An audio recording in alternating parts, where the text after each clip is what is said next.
Renato Hano, and I am the choreographer of Obliviate, a piece that I created for my senior dance capstone. Obliviate comes from a Harry Potter spell, which is a spell used to erase memories.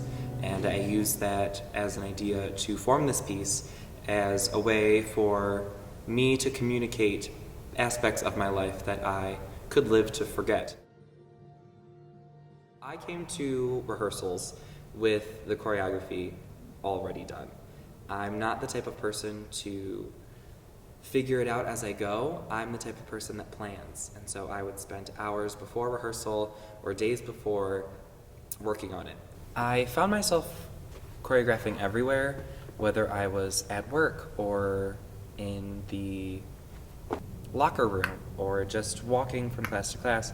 I found myself thinking about the concepts, and I would just have choreography spew out of me.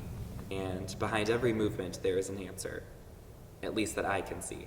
That may not be communicated to the dancers at the time, and that may not be understood by the audience when they finally watch it, but what's important to me is that it came from a place of intention. And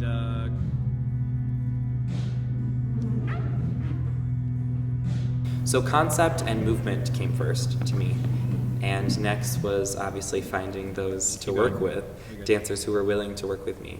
And so the audition process happened.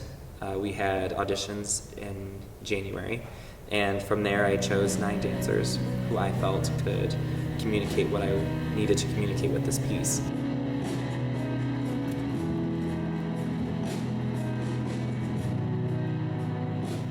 There are 2 sections for Obliviate, actually 3, but the first 2 are combined together as one, and so it formed into 2 sections, but was originally 3 sections.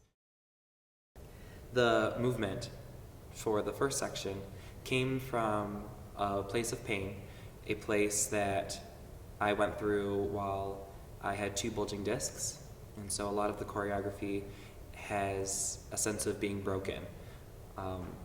I had an uneven pelvis due to the bulging discs, and so a lot of my dancers' hips were shifted in certain movements, or there was a lot of hard-hitting jabbing to allude to shoots of pain. I wanted it to be uncomfortable, and I wanted the movement to look awkward, and I wanted to draw on that to somehow make the audience feel a percentage of what I felt when I was injured.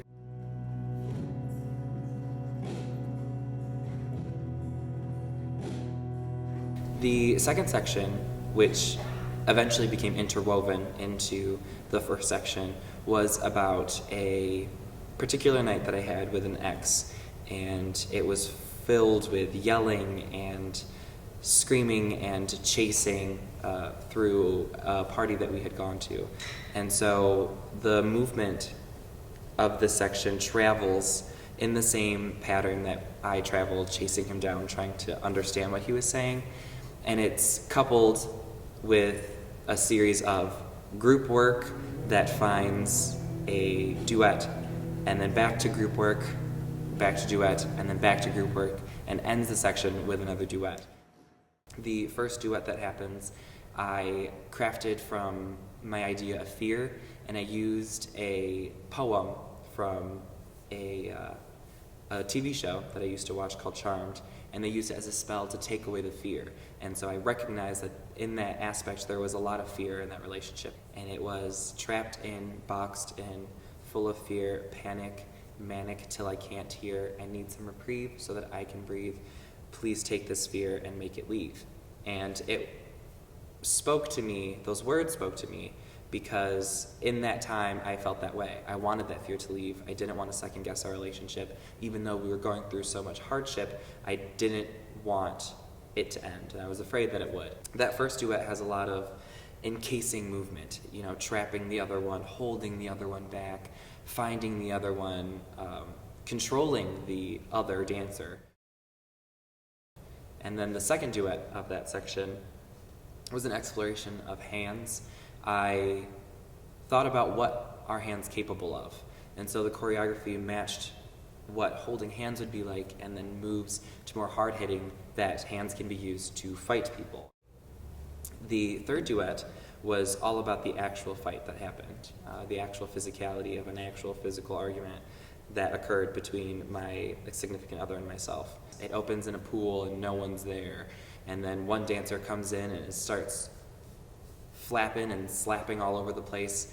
It continues on in an aggressive way, which then tumbles into the second or third section, if you're keeping track, of the piece, which is a section that I called Speak Now.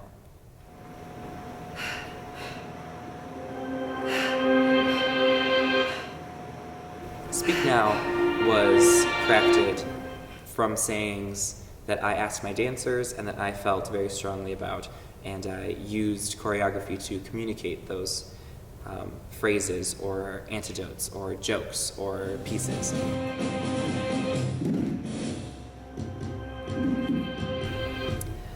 A lot of the movement is hard-hitting because a lot of what we have to say to one another, in my opinion, is hard-hitting as well. It's deep and it's gritty, and that's what I wanted this section to feel like. Some of the phrases that were used were, "You ain't shit," "Are you happy now?" "I wish you would come back," "Stop, that's not you." And so these movements I crafted from these sayings, and I used sign language for some of them in a very broad way.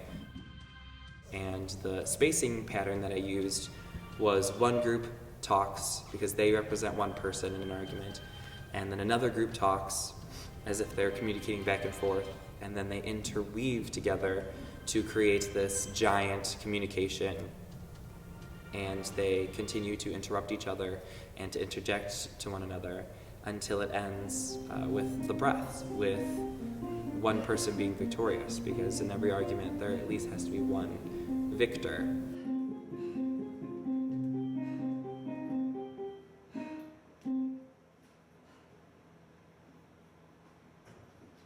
I am extremely happy with the performance and with my dancers, and I hope to maybe work on it some more and reset it on another cast one day, or just to keep developing the story. And I